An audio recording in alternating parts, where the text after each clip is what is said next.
Hey there, hope you're doing good. Excuse my appearance because I have a slight fever, but I'm well enough to make this video. I'll be making a series of videos on Futurecam, the computational photography startup I built.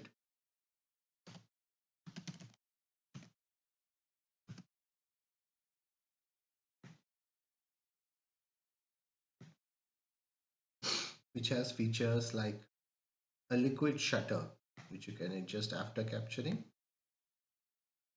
a light trail video. Other apps have light trail photos, but the video format makes it come to life. A light painting photo, a time lapse, a burst, and you can see how fast the images are being captured. This is actually slowed down for this. We have a computational zoom which captures at better quality than the iPhone itself. And this is captured from the 7th floor down to the ground floor. We can bright and dark scenes. Notice that you can see the color of the curtain here. You can see a few stars and contrails from a jet, whereas you can see nothing in the iPhone. We also capture more detail with less noise. See how the edge of the building is sharp here and it's dissolving here, and the sky is also damaged, whereas it's clean here. We have a crowd removal option where if you're photographing the guy in the blue in the center, who's your friend, in front of a public place of some kind, other people are coming in the way. Futurecam detects and removes both the guy in the foreground, who is me, and the guy in the background are removed. So this is the product. It worked as technology, it didn't work as a startup. The startup has been shut down for 2 years now, but I still have the code and I'm going to use it as an exercise in revisiting my design decisions and seeing which worked well and which didn't. So I have a list of improvements to make here. We will start with one, which is removing fatal error. Fatal error, as the name says, is a Swift function that causes the app to crash. We have our own version of it which also logs it to the server before crashing. So we should not be using fatal error.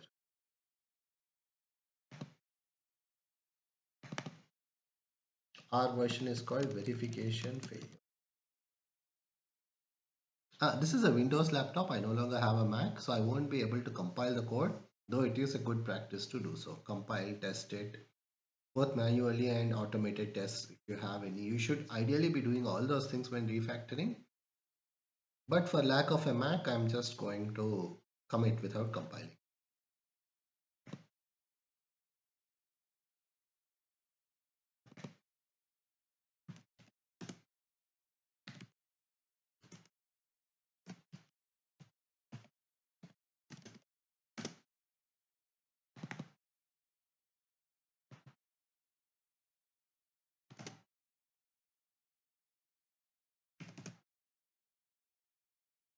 When you log messages to the server, log the actual value of it. Otherwise, later on, you will know that it's an unknown value, but you won't know what it is. This is auto-generated code.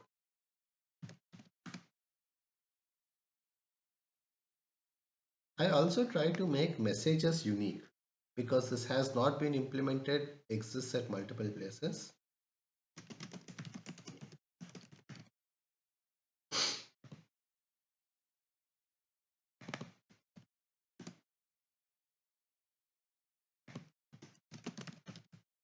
That way, when we see the error message, even if we don't have file and line number information, we will know which message is, which instance is triggered.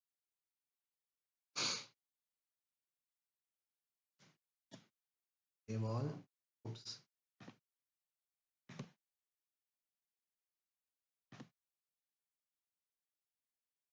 Do we still have fatal error in the code? Apparently we do. Some refactoring is just straightforward. You could call it dumb if you're annoyed. You could call it simple if you have dealt with enough challenges for the day and want a simple challenge.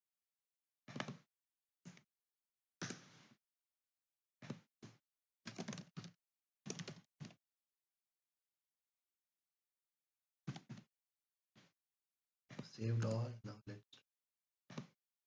I don't know why these search results keep coming up one by one.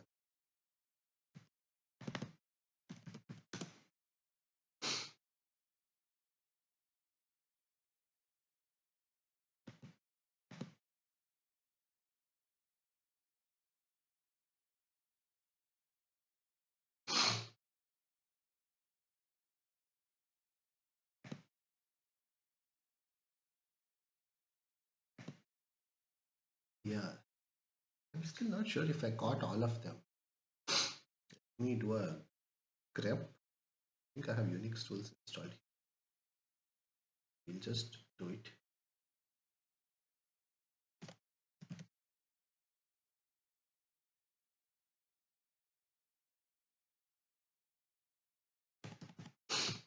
We'll just use this search here.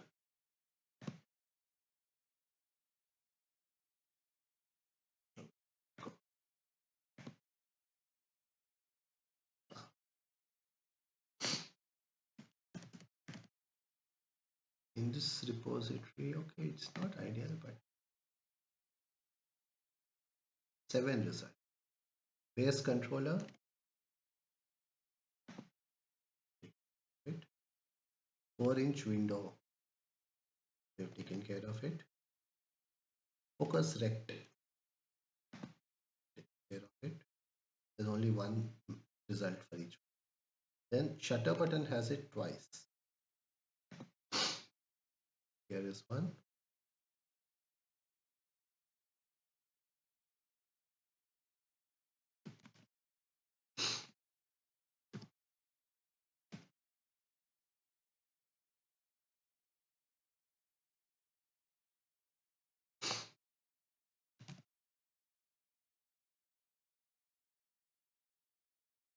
Oh, now we have two messages that are I think it's a private helper.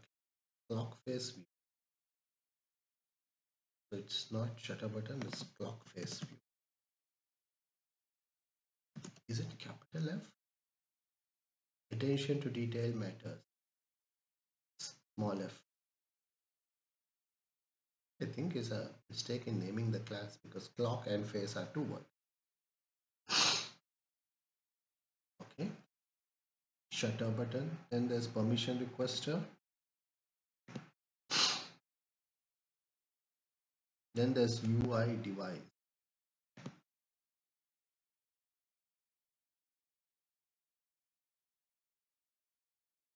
All of them are taken. So we know VS Code search has found all.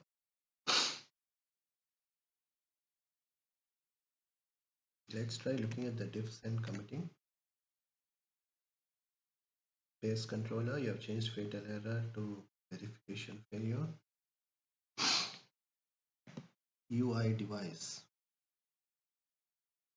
Okay, same one. Permission requester. First rect. Window. Shutter button. Eliminate all remaining fatalError false in favor of verification failure since the latter. Don't say since this. It's not clear to the reader which ones. Say former or latter.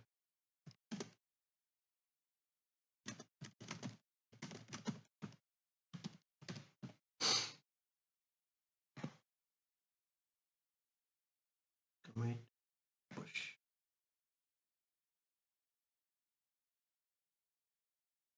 Okay. And in this entire series of refactoring videos, we will not be removing features from the product. There are quite a few features in the product which don't make sense. but we are not, this is not a product or UX improvement exercise, it's a code improvement exercise. So the features are the same.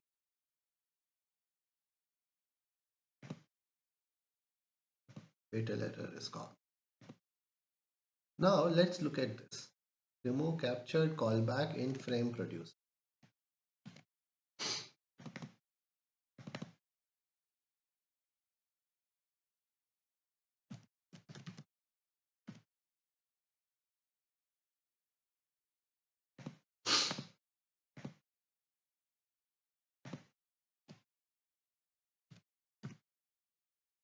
So, and by the way, when you make a series of refactoring changes, each of them should be a separate commit. Don't bundle unrelated things into one commit. And check the diffs before you commit, like I did. So here you have these two callbacks, captured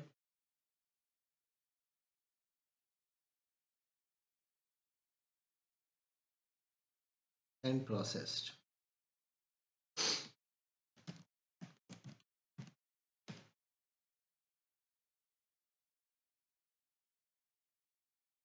It's not being used. It's a private var. It is being set to nil, and that's it. Since it's private, you know that nowhere else is it being used.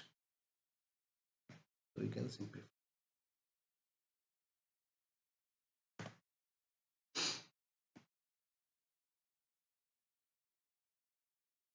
So this class, so when you capture a photo in iOS, it goes through two stages. First, when the capture finishes, you get a captured callback saying that the capture is done. Then the captured photo needs to be processed by iOS before being delivered to us. When that is done, you get a second callback, which is processed. Then the capture is done. Now, we don't need both these callbacks actually. So because when you are building a class, it's always a thing you need to decide how much details does the class expose, any kind of abstraction. How much does it expose? If it exposes too much, it violates encapsulation, it becomes hard to use, etc.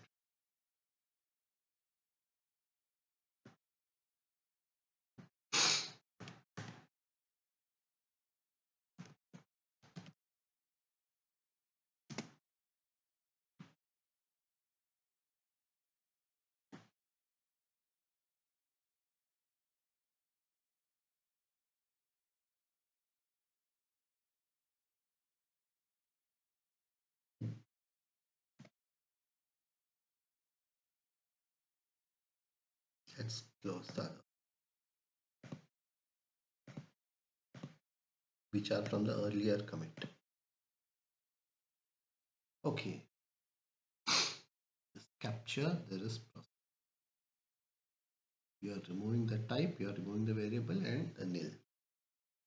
Are there other references to capture is what I was trying to check.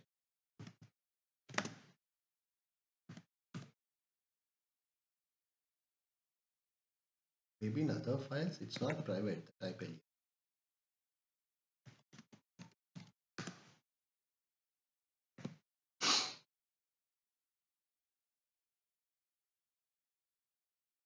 Okay, this is a different one.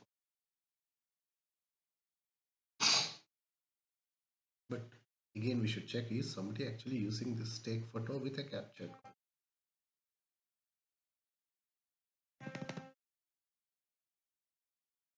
Take photo and take bracket. Apparently, no one is even invoking this function.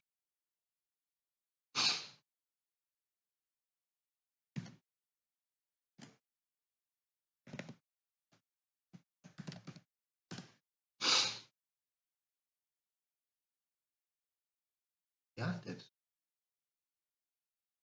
dead code. Always good to him. Yeah, we don't use this anymore. So basically what's going on here is, in photography, you can take a photo or you can take a bracketed capture. A bracket means there are 3 or 4 different settings that you have chosen, and you're telling the system to take these 4 photos at one shot, like as close as possible. Because you can do it in your own code by taking one, waiting for it to be captured, then taking the other, then the third. But then if you have movement in the scene, like a car going on a road, the car will move between photos. Whereas if you ask the system to do it, it does it in an optimized way where the gap between them is as low as possible. So that is the point of bracketed capture. Take multiple photos. Now in our case, we are always using bracketed capture, sometimes with a bracket size of 1, which is effectively the same as taking a photo, but iOS offers different APIs with different features. Like you could say that's bad API design on iOS's part, because the only difference between two APIs should be what is relevant to the purpose of it. But for whatever reason, iOS does it that way, so we don't use this at all. So let's delete. Now let's see who's going to take.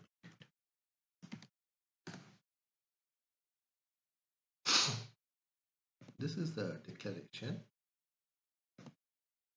This is a different.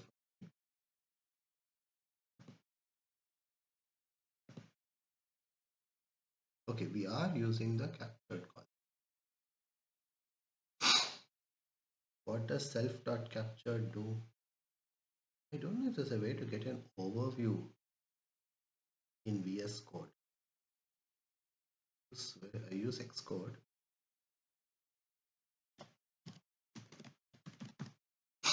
Okay, it does do some timestamp stuff. So we can't. So this one does need the captured call, which means this does need a.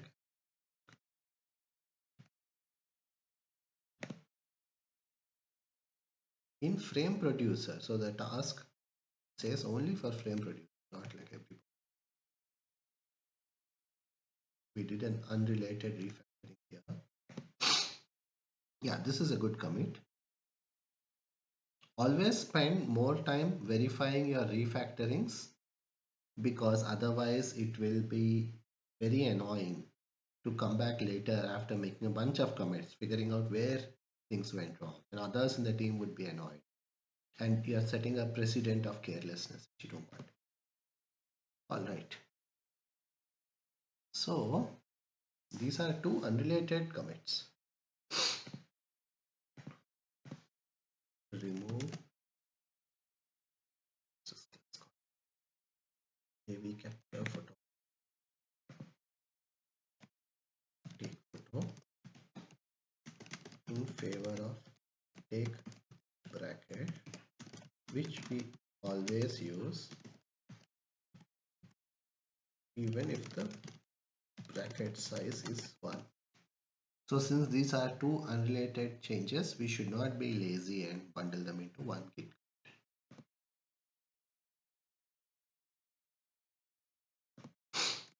Remove the captured callback in frame producer since it's unused. We use only the processed call. So give a little bit of explanation like this, the bigger picture.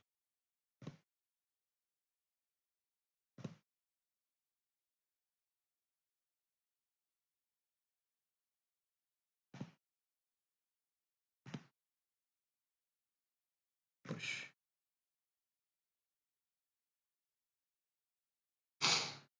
And we are done. We'll continue with other refactorings in the next video.